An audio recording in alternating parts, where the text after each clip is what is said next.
আদর করো না? ছি, মিথ্যুক মা। আরে তোমার মতো মারা মাইশাকে হত্যা করে ফেলেছে পরকিয়া করতে গিয়ে। তোমার চাইতে মাইশার মা অনেক ভালো ছিল, মেয়েকে হত্যা করেছে, অন্তত ইসলামে তো বাধা দেয়নি। আমি বলছি না খুন ভালো, আমি বলছি না খুন ভালো, আমি বলছি না খুন ভালো, আমি বলছি তোমার চাইতে ভালো সে তার মেয়েকে হত্যা করে নিজে অপরাধী হয়েছে, মেয়েকে তো অপরাধী করেনি, করেছে। তুমি তোমার ছেলেকে দাঁড়িয়ে রাখতে না করো। ঠিক আছে, তোমার ছেলে কলেজে যাবে না, এখানে মহিলারা ওয়াজ শোনে, এই কাগজ কি কেউ পৌঁছাতে পারবে? মহিলা লিখে দেবে তার ছেলে কতদিন বাঁচবে, লিখে দিবে তার ছেলে কলেজ পর্যন্ত বাঁচবে, তারপর দাঁড়িয়ে রাখবে, সে লিখে দেবে। কেন? ওর মা তো বললো কলেজে উঠলে রাখবে, তা কিভাবে বললো ওর মা? আপনি বলছেন যে কলেজ পর্যন্ত বাঁচবে কিনা লিখে দিতে পারবে না, তাহলে ওর মা কিভাবে বলে কলেজ উঠলে রাখবে? এই ছেলেটা কিভাবে বলে আর একটু বয়স হলে রাখবে?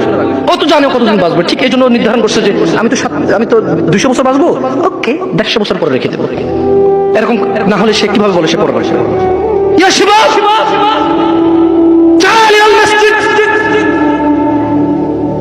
تعال إلى الله جل وعلا। তাকে যখন বলা হয় মসজিদে এসে, সে বলে পরে লিখে দে কবে কতদিন বাঁচবে তুই, লেখ। এই ছেলে লেখ,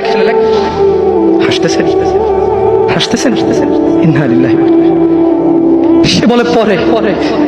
তার এই কথাটা মিনিং করে সে জানে সে কতদিন বাঁচবে, তাই সে পরে এক সময় করে এসে দিবে। ইন্না লিল্লাহি ওয়া ইন্না ইলাইহি রাজিউন। কত বড় মারাত্মক কথা! হায়াতের মালিক কে? গায়বের মালিক কে?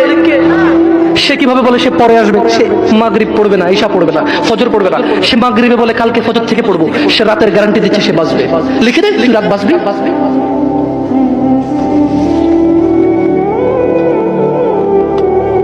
আল্লাহ ক্ষমা করুক এরকম মাদের যারা তাদের ছেলেকে দাঁড়িয়ে রাখতে দেয় না। আল্লাহ ক্ষমা করুক এরকম যুবকদের যারা বলে বড় হলে দাঁড়িয়ে। আল্লাহ ক্ষমা করুক এরকম মুসলমানকে যে নিজেকে মুসলমান মনে করে নামাজের দিকে ডাকে বলে পরে আসবো। আচ্ছা শোনেন, দুনিয়া তুচ্ছ। দুনিয়া কি? জামশেদ মজুমদার বলেছে না, দুনিয়া তুচ্ছ। জামশেদ মজুমদার বলেছে? কে বলেছে? কে?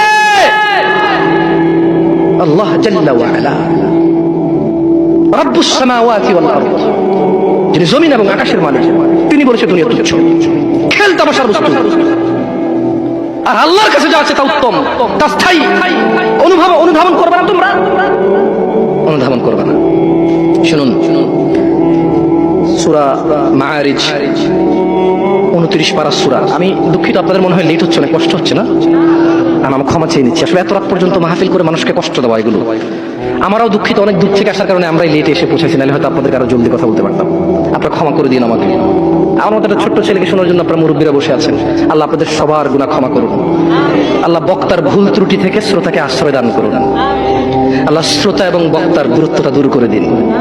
আল্লাহ শ্রোতাকে বক্তার কথা বুঝে শুনে মানার তৌফিক দান করুন। আল্লাহ বক্তার কথা থেকে বক্তাকে উপকৃত করে শ্রোতাকে উপকৃত করুন। আমরা একটু সূরা মাআরিজ পড়ে শোনাবো। এরপরে সূরা মাআরিজ